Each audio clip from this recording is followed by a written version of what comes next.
안녕하십니까.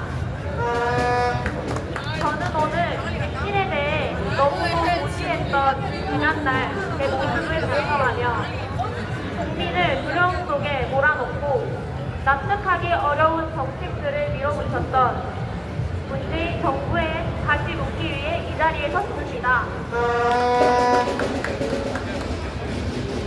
코로나가 한창이던 그때 저는 생계를 이어가기 위해 가게에서 아르바이트를 하고 있었습니다.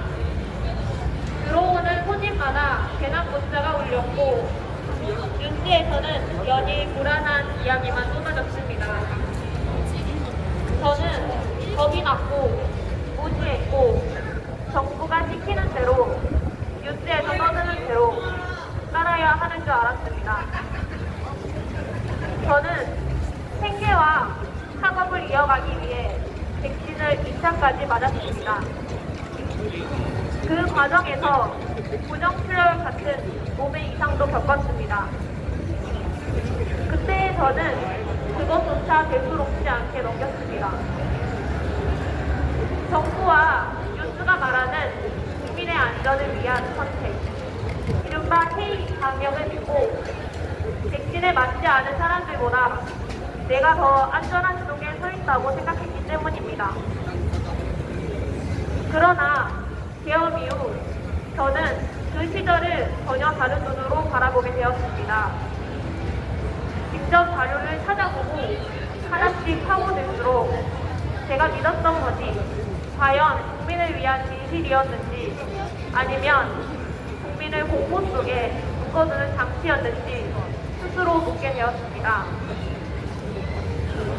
내 몸에 들어가는 백신에서 공상이 머리카락 같은 이물질 문제가 제기되고 접종 후 중증 이상 사례와 사망 사례가 계속 보고되는데도 문재인 정부는 국민에게 충분히 설명하기보다 접종을 계속 밀어붙였습니다. 평소 우리가 바르는 로션 하나, 화장품 하나를 고를 때도 성분을 따지고 안전성을 살핍니다. 그런데 정작 전 국민의 몸에 들어가는 백신에 대해서는 왜 제대로 의심할 시간도 없었고 질문한 기회도 없었던 것입니까? 백신에 맞지 않으면 왜 이상한 사람처럼 돌아가고 사회 전체가 압박하는 분위기를 만들었던 것입니까?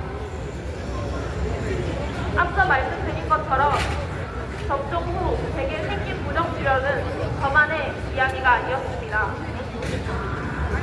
제 주변 20대 중후반 여성 친구들 가운데 한 달에 2번씩 생리를 하는 부정출혈을 겪은 친구들도 있었습니다. 급성 백혈병으로 대학병원에 간 친구도 있었습니다. 신장에 이상이 생긴 친구도 있었습니다. 저는 여기서 모든 원인을 단정하려는 것은 아닙니다. 하지만 적어도 다수의 국민에게 이런 일이 벌어졌다면 정부는 더 투명하게 알리고 훨씬 더 신중하게 대응했어야 하는 것 아닙니까? 맞습니다! 저는 이 길을 지나가는 시민 여러분들께도 질문을 던지고 싶습니다. 시민 여러분, 정말 여러분은 걱정을 단 한 번도 하지 않으셨습니까? 정말 내 몸에 어떤 일이 생길지 두렵지 않으십니까? 정말 우리에게 충분한 설명과 선택권이 있었습니까? 문재인 정부와 당시 방역 책임자였던 정은경은 백신에 이물질이 있다는 수많은